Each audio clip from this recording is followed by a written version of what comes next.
Digital photography made simple. Hello and welcome to this next instruction of Digital 1-to-1. Today I'd like to discuss with you digital media cards, what they are, their function, how to store them and keep them clean. First off, what are digital media cards?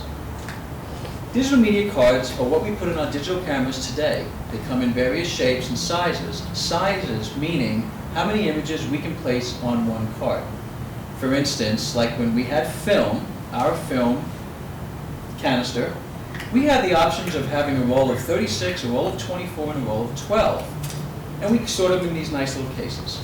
Today we have those kind of choices also. However, with our digital choices, some cards may look identical. Others are smaller and longer. Each one of these has its function for a particular camera that we use today. And even though two cards may look identical, their storage capacities will be different. Let me show you a little more in detail what I'm talking about. Here's our media card samples. We have what is known as a memory stick. We have our SD cards and our compact flash cards. Let's start with the memory stick. This long one here on the side.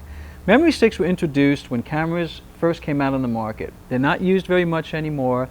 And sometimes you'll find a camera that'll have a memory stick, but it will be using another card. Usually an SD card or a compact flash card will come with a slot in your camera with it. And as we move down, we'll see compact flash cards, even though we have two that look similar, they are actually two different cards. The compact flash card is what's used mostly today. It is more durable and seems to be the winner out of these two cards because truthfully our micro drives, which have moving parts, are really mini hard drives.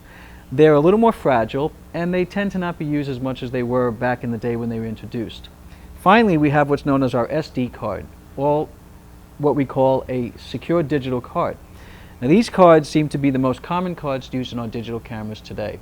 They allow ourselves to have these compact cameras that fit in our pockets, and because the digital media itself has gotten so smaller too, our cameras are getting smaller and smaller. The cards have a lot of capacity for storage also. The nice thing about all these cards is that you can get them in all different storage capacity sizes. You'll see that some will say 1 gigabyte or 2 gigabytes or here's 32 megabytes. Now 32 megabytes is not going to get you very much with your images. A gigabyte card is always safe to start with. I would go 2 gigabytes. The nice thing about that is it gives you a lot of capabilities for a lot of images to be stored on your camera and to download to your computer. However, today we have a new card that's out available with a lot of different functions, and you can even use this one in your cell phone. Let me show you what that card is. Now here's our smaller card. Well, smaller in the sense that we have a smaller card within our SD card. Now this card's known as a micro SD card. These cards you can actually take out this very smaller card inside, and this is what's used in our cell phones today, where cell phones now have the power and capability of shooting video and many pictures because we have cameras on our phones. This is the card you'd put in your phone. It then will be slid back into this micro SD card, into this piece known as the adapter. Now these cards can also work in your cameras. So pretty much it has some multi-functions that we can use in our cell phones and our cameras. And the nice thing about the adapter is that it can now be used for our computers and our card readers. So what you do on your cell phone, you can now download to your computer via this card. Okay, so we're not done yet. We have one more thing to go over. That is the storage capacity of our digital media cards. Like our film, we had rolls of 12, 24, and 36 exposures. Our cards pretty much give us the same thing. What we have with our cards is we have megabytes and gigabytes. Gigabytes come in 1, 2, 4, some 8, and megabyte cards usually range between 256 and 512. But remember, a 512 megabyte card is only half the storage capacity of 1 gigabyte card. So I highly suggest you go out and you get yourself a 1 gigabyte card for starters, because when you buy your camera, I don't think it's going to come with one. I want you to remember a rule of thumb. 1,000 megabytes is equal to 1 gigabyte. So if you have a 512 card, that's half a gigabyte.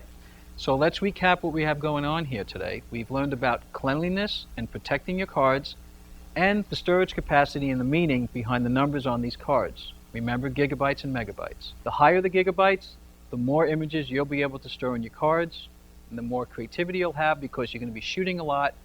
I would get a gigabyte card for starters. So let's recap what we've gone over today. Cleanliness and protecting your cards, and the storage capacity of your cards. So look to us as the resource for your digital photography here on Digital 1-to-1.